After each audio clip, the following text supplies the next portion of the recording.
And thank you for your passion.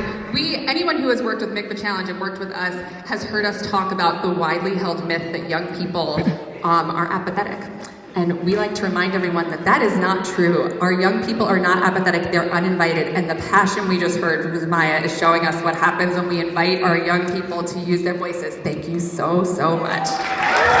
We are very excited to now hear from Divine D.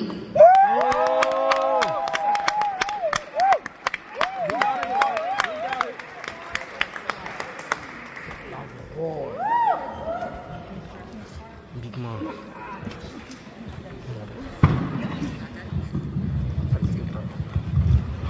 Hi, my name is Divine Devin, and I'm really worried about our planet and climate change. So this is what climate change is and how it can help. But first of all, what's climate change? Climate change refers to significant lasting changes all around the world's climate, particularly an increase in global temperatures due to human activities. This phenomenon is primarily driven by the buildup of greenhouse gases, GHGs in the atmosphere, such as CO2, carbon dioxide, nitrous oxide, N2O, methane, CH4, which traps heat from the sun. Climate change is no longer a distant threat. It's happening now, all over the world, and we're seeing the consequences unfold before our eyes, like how Earth is shaking. Glaciers are melting, shifting landscapes and rising sea levels are changing the very ground we walk on. Look what happened in 2005, when Hurricane Katrina hit the Gulf Coast, costing over $125 billion just to repair damages and to reshape entire communities. People said that was a once-in-a-lifetime storm, but then came Harvey in 2017, dumping 60 inches of rain on Texas. And in 2017, Maria devastated Puerto Rico. And in 2018, Michael became the first Category 5 hurricane to hit the Florida Panhandle. And in 2020, we had so many hurricanes. We ran out of names and had to start using the Greek alphabet. It's like Mother Nature said, "Oh, you thought that was bad? Hold my hurricane." Again in 2021, the Pacific Northwest, a place known for its mild climate, saw temperatures soar to 116 degrees Fahrenheit, 47 degrees Celsius. That is not normal. That is dangerous.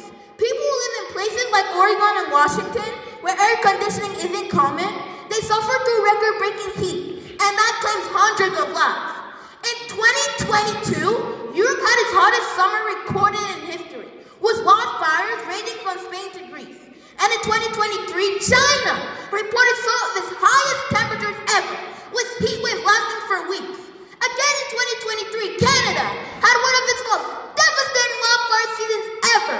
That smoke was so thick, it traveled for thousands of miles and turned New York City sky orange. People joked that it looked like something out of an apocalypse movie. But there's the thing, this is not a movie. This is real life. Farmers are struggling to grow crops and cities are facing water shortages. Look what happened in 2025 on January 7th in Los Angeles. More than 24 people were killed and more than 15,000 homes and businesses were destroyed just from a handful of wildfires. What can we do? Well, I don't want to leave you feeling like we're all doomed. We can still fight back. We can still reduce, reuse, and recycle. We can reduce the amount of trash we have every day, reuse what is reusable, and recycle as much as we can. We can switch to energy efficiencies and turn off lights when not needed. In conclusion, climate change isn't only a problem for scientists and activists. It's a problem for everybody. I remember when I was 7 years old in 2nd grade, and I was the leader of the Green Team. Climate change is not only a problem for scientists and activists, as I said before. Let history remember us, not as the people who stood by while the world burned, but as the people who fought for a better tomorrow. The question is, do we keep ignoring the warnings, or do we rise to the challenge? The choice is ours, but choose wisely, because together we can reduce, reuse, and recycle. Together we can restore, rebuild, and renew. Together we can save our planet. Thank you.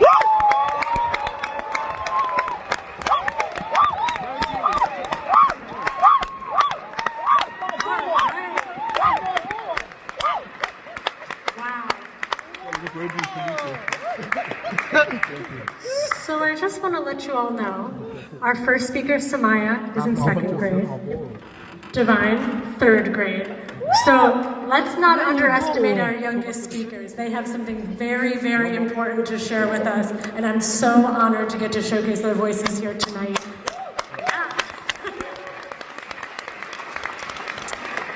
And I'm very excited to bring up our next speaker. Lily, come on up.